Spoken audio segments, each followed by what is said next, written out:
තෙරුවන් සරණයි. සම්බුද්ධ ශාසනය ආරම්භ කරගෙන දහම් පණිවිඩයක් ඔබ වෙත ඉදිරිපත් කරන්න බලාපොරොත්තු වෙන මොහොත. අද වප්පුර 15ක පොයට දින 4කට පෙර දිනය දෙවෙනිදා. බුද්ධ රත්නයේ වෙනුවෙන් ඊයේ දහම් පණිවිඩයක් ඔබ වෙත ඉදිරිපත් කළා. ඒ දහම් පණිවිඩය බැලපු නරඹපු ඒ හිතට ගත්ත සියලු දෙනාට අද මේ දහම් පණිවිඩය ඉදිරිපත් කරන්නේ දහම් මග ගමන් කරන ධර්ම රත්නයේ වෙනුවෙන්. ධර්මයේ ක්‍රියාත්මක කරනකොට කෙනෙකුට ආලෝකය ජීවිතයට සැපතක් ලැබෙනවා. ධර්මයේ ක්‍රියාත්මක නොකරන සමාජය තුළ ජීවත් වෙන අයට ධර්මයේ ක්‍රියාත්මක නොකරන සමාජය එකතු කරන ශක්තිය නිසා තමන් අධර්ම ශක්තිය එකතු නොකලත් දුක් කරදර වලට මුහුණ පාන්න සිද්ධ වෙනවා. ඒතර පස්පව් දස කුසල් කරන අය දුකටපත් වෙනවා. කුසල් කරන අය සැපසේ ජීවත් වෙනවා. මේ සමාජ දෙක අතර මධ්‍යස්ථව කොයි දේද හරි කොයි දේද වැරදි කියලා තීරණයකට එන්න බැරුව නිවැරදි නිගමනයකට එන්න බැරුව ජීවත් වෙන පිරිසක් ඉන්නවා. ඒ පිරිසට තමන් ජීවත් වෙන සමාජය තුළ තමන් තුළ තියෙන දේ නෙමෙයි සමාජය තුළ වැඩිපුර තියෙන දේට අනුව ඒගොල්ලන්ට මුණ පාන්න සිද්ධ වෙනවා. අවුව වැඩි වෙලාවට කුඩයක් නැතුව යන කෙනාට අවුවට වේලෙනවා. වහින වෙලාවට කුඩයක් නැතුව ගමන් කරන කෙනාට වැස්සට තෙමෙනවා. ඒ නිසා තමන් ගාව සමාජයෙන් එන බලපෑම් මර්ධනය කරන ශක්තිය ගොඩනගා ගත්තේ නැති කෙනෙක් සමාජය තුළ ජීවත් වෙනකොට ඒ සමාජයේ පාපයට බර සමාජයක් නම් පාපයට එන විපාක වලට අර පුද්ගලයාටත් මුහුණ දෙන්න වෙනවා. කුසලයට බර සමාජයක ජීවත් වෙනවා නම් තමන් පව් කරපු කෙනෙක් වුණත් කුසලයට බරව ජීවත් වෙනකොට ඒ කුසල විපාකවල පිහිට ආශිර්වාදය ලැබිලා තමන්ට බලපාන පාපී දුක්සහිත තත්ත්වයන් ඈත් වෙනවා. අපි මේ කතාව මේ විදිහට කිව්වේ පසුගිය කාලේ බොරුව මිත්‍යාව වංචාව කපටිකම තුළින් ජනතාව එකතු කරගෙන තමන්ගේ බලය ගොඩනගා ගන්න දුවමනා පිරිසක් මේ රටේ පාලනයට ආවා. එහෙන් පාලනයට ඇවිල්ලා මේ ජනතාව බොරුවෙන් රැවට්ටුවා. මේ වගේ බෙහෙතක් විදින්න ඕනේ මේක හැමෝම විදින්න ඕනේ කියලා. ඒ දක්වා අපි අහලා තිබුණේ ගෙදරට කෙනෙක් උණ ගැනුණොත් උණට බෙහෙත් ගන්න ඒ උණ ගැනිච්ච කෙනා විතරයි. ඔළුව කැක්කුමක් හැදුනොත් ඔළුව කැක්කුම හැදිච්ච කෙනාට විතරයි පෙන්රෝල් පෙත්තක් බොන්නේ. ගෙදර 5 දෙනෙක් ඉන්නවා නම් එක්කෙනෙකුට ඔළුව කැක්කුම හැදුනොත් අනිත් 4 දෙනාත් බොන්නේ නැහැ. තුවාලයක් තියෙනවා නම් කකුලේ තියෙන තුවාලට බෙහෙත් දාන්නේ තුවාලේ තියෙන කෙනා විතරයි. ඒ වගේම තමයි මේ කතාව ලෝකෙටම කියන්න ඕනි දෙයක්. සිංහල බෞද්ධ ප්‍රතිපත්තිය බෞද්ධ පවුලක ඉපදිච්ච කෙනා බුදුන් සරණ ගිහිල්ලා තුනුරුවන්ට අනුව මේ ප්‍රතිපත්තිය අවතුම් පැවතුම් ක්‍රියාත්මක කරන්න ඕනි. එයා ඕනි නෑ ගණදෙයියෝ තියාගෙන ගණදෙයියන්ට වැඳුම් පිදුම් කරන්න ඕනේ නෑ. මොකද බුද්ධ ශාසනයේ දේවත්වයේ ඉඳලා ඒක කරගන්න බැරි හින්දා මනුස්සාත්මයට ඇවිල්ලා බුද්ධත්වයටපත් වෙන්නේ. දේවත්වයේ අතෑරලා ඉන්නේ මනුස්ස ලෝකේ මනුස්සාත්මයට.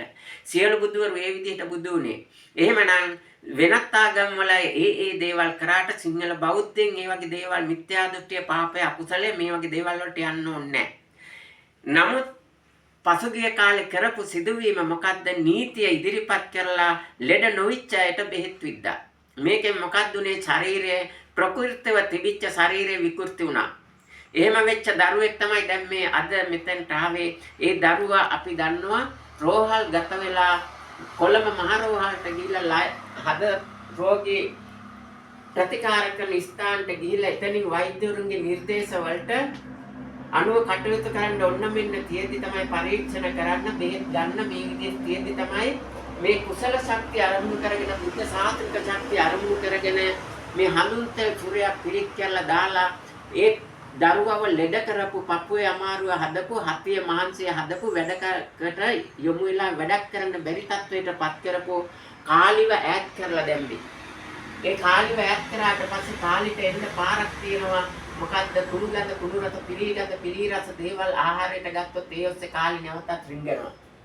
මේ తত্ত্বය ඊයේ රාත්‍රියේදී දැනගත්ත මෙයා බිත්තර කාලා තියෙනවා. ඉතින් ඇහුවහම පළවෙනි වතාවෙම කිව්වේ නැති වුණාට මම ඒක දැනගත්තා. එතකොට ඒ කාලි දිෂ්ටිය මම මේ ක්‍රමයෙන් මිනිස්සු ආරක්ෂා කරන එක මගේ හිතෙන් අයින් කරාට පස්සේ කාලිට අයිතිය තියෙන ඒ සියලුම දෙනා ආක්‍රමණය කරන්නේ. ඒ తත්වයේ සිද්ධ වෙන එක වළක්වන්න තමයි අද කොහොම හරි ගෙන්නලා අර හඳුන් තෙල් සූරේ අලුත් කරලා දෙන්නේ. අලුත් කරලා දුන්නාම ඒ හඳුන් තෙල් සූරේ පාවිච්චි කරන ගමන් ඒකට ආවේනික පැවතුම් විහරණ ටිකක් තියෙනවා. මේ උතුම් වැඩපිළිවෙල මම ක්‍රියාත්මක කරන්නේ ඉපදිච්ච දවස් ඉඳන් තාම අද දක්වාම උඹලකටවත් ගෙදරටවත් අරගෙන නැහැ. ගෙදර ඉන්න කට්ටියටවත් ඒවා පාවිච්චි කරන්න දීලා නැහැ. එහෙනම් ඒ කියන්නේ ප්‍රාණඝාතයට අනුබල දීලා නැහැ. ප්‍රාණඝාතය කවදාවත් කරලා නැහැ. මෛත්‍රිය තුන් ලෝකයේ වෙනුවෙන් පතුරවලා තියෙනවා. ඊට අමතරව ප්‍රාණඝාතයට අනුබල දෙන දේවල් වලට අනුබල දීලා නැහැ. සත්තු මරාගෙන කනවා කියන්නේ ප්‍රාණඝාතයක් සිද්ධ වෙනවා තමන්ගේ ආහාර වේල සකස් කර ගැනීමට. ඒකටත් එහෙමනම් උදව් නොකර ඒ වගේම පන්සල් වලට ගේන දානමාන ආදිය පන්සල් බදාගෙන වැඩ කළාට ඒව ආහාර පාන බුලත් පිටක්වත් බුලත් කෑල්ලක්වත් කන්න ගිහිල්ලා නැහැ. හැබැයි දින දෙක තුන ওই පන්සල් සියල්ලගේම වැඩ කරලා තියෙනවා මේ ප්‍රදේශයේ සහ පිට පළාත්වල. එහෙම වැඩ කළාට එහෙම කරලා තියෙන්නේ මොකද? ධාර්මික ධනයෙන් ගන්න දේවල් පරිහරණය කරන්න ඕනේ. ධාර්මික ධනය කියන්නේ මේ සතර සංවර සීලයෙන් යුක්තව කටයුතු කිරීම. ප්‍රතිපත්ති ශාසනීය පැවැත්මට අනුව කටයුතු කිරීම. ඉදurang පිනවීම ධාර්මික ධනය ඉපැයීමට අදාළ වෙන්නේ නැහැ. ඒකට හේතුව තමයි එදා අම්බපාලි ගණිකාවෙන් හිටියා. මේ අම්බපාලි ගණිකාව ශාසනය තුළට ඇවිල්ලා මේ ගෞතම බුද්ධ ශාසනයට විශාල අඹවණයක් පූජා කරලා ඒ අම්බපාලි ගණිකාවට රහත් වුණා. එහෙමනම් ඇවතුම් පැවතුම් විහෙරණ නෙමෙයි අපි බලාපොරොත්තු වෙන්න ඕනේ චේතනාව පිරිසිදු කරගන්න ඕනේ. චේතනාව පිරිසිදු කරගන්නකොට පළවෙනි සිල්පදය ඊළඟට කාරණේ තමයි බොරු නොකිය ඉන්න ඕනේ.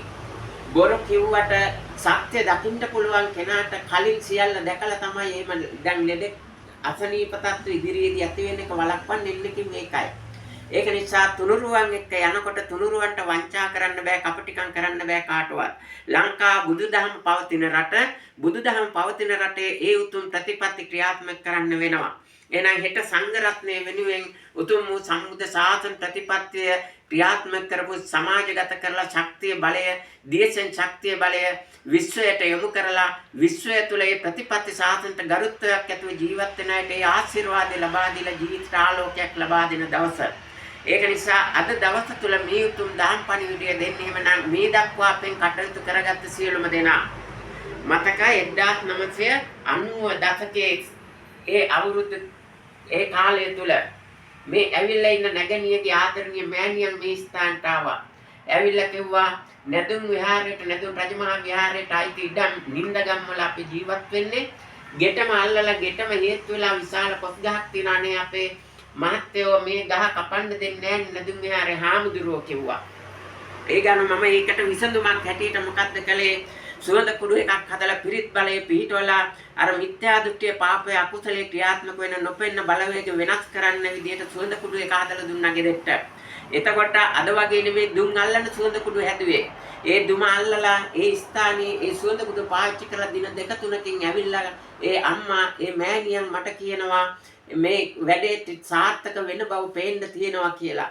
ඒ ගමන ඊට පස්සේ එහෙමනම් මං එන්නම් කියලා ඊට පස්සේ දවසක් ගෙදරට ගිහිල්ලා කිරිහාර පූජාවක් අරගෙන ගිහිල්ලා අතගස්සලා ඊළඟට ඒ කිරිහාර පූජාව තිබ්බේ එතකොට ගලතුරේ මේදානන්ද හාමුදුරුව විහාරාධිපතිව හිටපු පන්සල මේ එතකොට ඒ විහාරස්ථානයේ කිරිහාර පූජාව කියලා ආශිර්වාද කළා. ඒ අම්මට එන්න උනේ නෑ. අම්මත් පූජාවට අතගැස්සුවා විතරයි. එහෙම අතගහලා කිරිහාර පූජාව තිබ්බට පස්සේ නැදුම් විහාරේ හාමුදුරුව කියලා තියනවා එහෙනම් කොස් ගහ කපා ගන්න. ඊට පස්සේ මෑතදී මේ ඊයේ පෙරේදා මේ නැගණියත් එක්ක ඒ දරුවගේ අම්මා නැගණියගේ සහෝදරිය ආව මේ ස්ථානට ආපු වෙලේ කිව්වා ඒ කොස් ගහ කපන්න දුන්නයි විතරක් නෙමෙයි ගෙදෙට්ට ලී ටික ගන්න ඉරා ගන්නත් කිව්වා කියලා. එහෙනම් මේ தത്വෙට විෂම ගති ඇති අය ධර්මයට ටිකක් පරිබාහිරව යන අය සමග එකතු වෙලා කටයුතු කරන්නට කේන්ති යනවා. බුද්ධ චීවරේ දරාගෙන සිවුර දරාගෙන ස්වාමින් වහන්සේ වටා එකතු වෙලා ඉන්න නොපෙන්න බලවේග දරුණු දාමනික බලවේග නම් ඒ බලවේග අරසිත හසුරුවනවා. ඒ හසුරුවන බලවේග වෙනස් කරන්න අපිට බාහිරින් චාතුනික ශක්තියෙන් යමක් කරන්න පුළුවන්. එදා ආලෝක යක්ෂයා වෙනස් කරන්න බුදුරජාණන් වහන්සේට පුළුවන් වුණා වගේ අපේ සාතනික ශක්තිය හරියට ගත්තාම මේ දේ කරන්න පුළුවන්. ඒ විතරක් නෑ ඒ විඥාන ශක්තිය වර්ධනය වෙන්න අද දෙයියන්ගේ ගම ඉඳලා පසුගිය දිනක ධර්මදේශනයක් කරලා ධර්මදේශන ආරම්භයේ ඉඳන් අවසානයේ දක්වාම ඒ නායක හාමුදුරුවෝ ගැන සිහිපත් කරලා ධර්මදේශනය කළේ. ඒ හාමුදුරුවෝ දැන්ට මව්කුසකට පිවිසිලා ඉන්නවා. ඒ මව්කුසේ ඒ මෑණියන් එදා කියලා තියෙනවා අද නම් දරුවගෙන් කිසිම කරදරයක් නැහැ, හැලහොල්මක් නැහැ, හොඳට හිටියා, සුවසේ මාත් වාසය කළා කියලා. මේක සත්‍ය කතාවක්. එහෙනම් විඥාන ශක්තිය ඔබ අතර ජීවත් වෙනයි මරුණට පස්සේ දැන් වඩලා පින්දීලා ඒකෙන් විතරක් නතර වෙන්න එපා. විඥාන ශක්තිය සුවපත් කරන්න කුසල් කරන්න. ඒ කුසල් කරලා විඥාන ශක්තිය කොහෙද තියෙන්නේ කොතනටද ගියේ මේව දකින්න පුළුවන් විඥාන ශක්තිය ගැන අවබෝධයක් ඇති සිත දියුණු කරන සාසන ප්‍රතිපත්තියට යොමු වෙලා තමන් අතර හිටපු අය තමන්ගේ ඥාතියෙන් සුවපත් කරන්න වැඩ පිළිලක් කරන්න. එතකොට ඒ අය කරදර කරන්නේ නැහැ. ගොඩක් තැන්වල ඒ වගේ තත්ත්වයන් තියෙනවා. ඊයේ අපි ගිය ගෙදරක මේ වීඩියෝ සමාජගත කරන ඉසුරු මොහන් ජයකොඩේ එයත් එක්ක මං ඊයේ ගෙදරකට ගියා. ඒ ගෙදර තාත්තා මරණයටපත් වෙලා මලයක්ෂයෙක් වෙලා. දැන් මේ දියණිය ඒ මලයක්ෂයා ගන්න හදනවා තමන් ගාවට. කොහොමද ගන්නේ? ලෙඩ කරලා මරණයටපත් කරලා ගන්න හදන්නේ. ඒ තමන්ගේ භාර්යාව එහෙම නැත්නම් අර දියණියගේ අම්මටත් කරදර කරනවා. මේ වගේ තත්ත්වයක්. ඒ වගේම අද දවස තුල උපන්දිනය සමරන දියණියක් ඒ දියණියගේ තමන්ගේ දරුවා බිහි වෙන්න ඉන්නකොට ඒ ඇතිවෙච්ච වෛරය නිසා ඒ දියණියත් අර කුසේ ඉන්න දියණියත් දෙදෙනාම මරා ගන්න හදපු තාත්තා කෙනෙක් ගැන අද දවසේ උපන්දිනය සමරන දියණියක් දන්නවා. එතකොට ඒ දියණියත් ඒ කුසේ හිටපු දියණියත් දෙදෙනාම බේරගන්න මේ වගේ උතුම් සාසනික ශක්තිය තමයි පිහිට උනේ. එහෙනම් මේ වගේ දේවල් සාසනික වැඩක් කියලා කියන මේ වගේ මිනිස්යාට යහපත සලසන වැඩපිළිවෙල බුද්ධ ශාසනය කියන්නේ ඒක.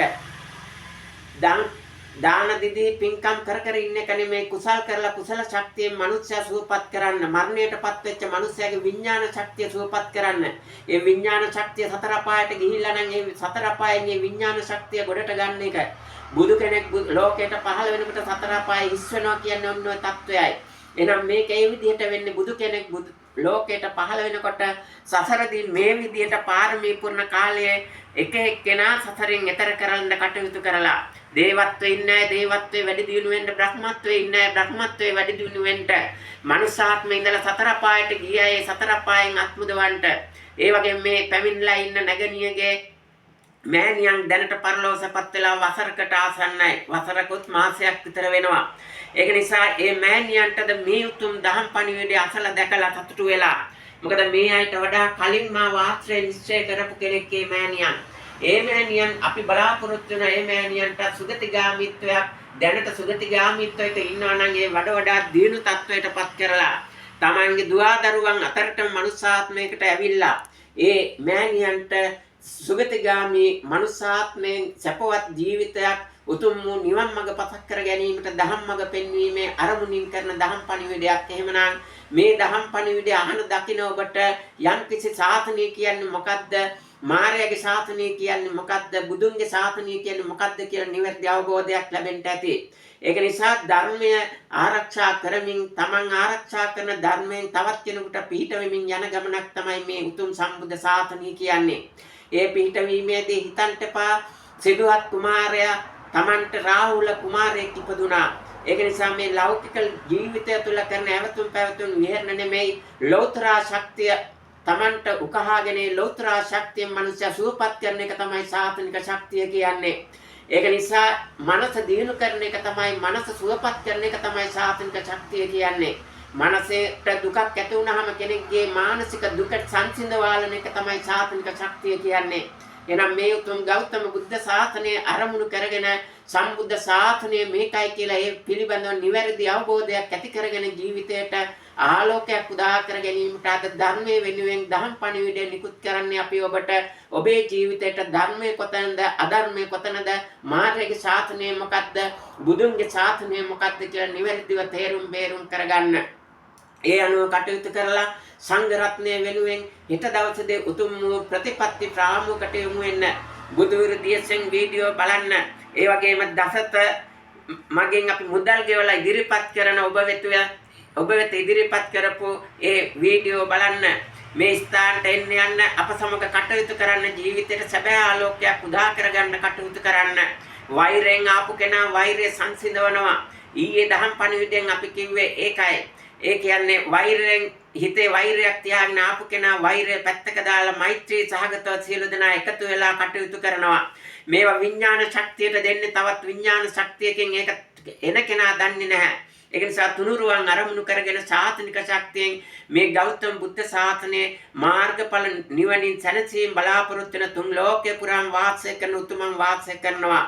දිව්‍ය ලෝකවල බ්‍රහ්ම ලෝකවල මේ මනුස්ස ලෝකයේ සතර පායෙත් දින බුදුබව ප්‍රාර්ථනා කරන අය පවා සත්ව ආත්මවල ඒ බෝධි සම්භාර ධර්ම පුරනවා. මේ සියලු දෙනාට මේ ධර්ම ශ්‍රවණයේ කුසලයේ අත්පත් වේවා. ඒ සියලු දෙනාත් අපත් බලාපොරොත්තු වන උතුම් සැනසීම මාර්ගඵල නිවනින් සැනසීම පිණිස මේ දහම් පණිවිඩය හේතු වේවා කියලා සාදු කියනවා. ඒ වගේම මේ ස්ථානට අද පැමිණලා ඉන්නේ දරුවට නිරෝගී සම්පන්නිය මෙන්ම ඉදිරි ගමන් මඟ ආයු වර්ණ සබබල ප්‍රඥා වර්ධනය වීම පිණිස මේ උතුම් ධර්ම දේශනාව හේතු වේවා. මේ ධර්ම දේශනාව ශ්‍රවණය කරලා හොඳයි සපයි ප්‍රණීතයි නිවැරදි බුදුදහම මෙතන තියෙනවා කියලා තීරණය කරන නිගමනයට එන ප්‍රඥාවන්තයන්ගේ ප්‍රඥාව මුහු කරා ගොස් මාර්ගඵල නිවනින් සැනසීම පිණිස යන ගමන් මඟ විවර කර ගැනීමට මේ ධර්ම දේශනාවේ සෑම දිනකටම උපනිශ්‍රය වේවා කියලා ප්‍රාර්ථනා කරන්නේ. දෙවියෝද මේ පින් අනුමෝදන් වෙත්වා සපතින් සපතටපත් වේවා. උතුම් වූ නිවනින් සැනසීම පිණිස සියලු දෙවියෝ කටයුතු කරත්වා කියලා සාදු කියලා ප්‍රාර්ථනා කරන්න. පින් අනුමෝදන් කරමු සියලු දෙවියන්ට. ආකාසට්ටා චුම්මට්ටා දේවා නාග මහිද්దికා පුඤ්ඤන්තං අනුමෝදිත්වා චිරන් රක්칸තු සම්මා සම්බුද්ධ ශාසනං. ආකාසට්ටා චුම්මට්ටා දේවා නාග මහිද්దికා පුඤ්ඤන්තං අනුමෝදිත්වා චිරන් රක්칸තු සම්මා සම්බුද්ධ දේශනං. ආකාසට්ටා චුම්මට්ටා දේවා නාග මහිද්దికා පුඤ්ඤන්තං අනුමෝදිත්වා චිරන් රක්칸තු සම්මා සම්බුද්ධ ශාවකන්ති.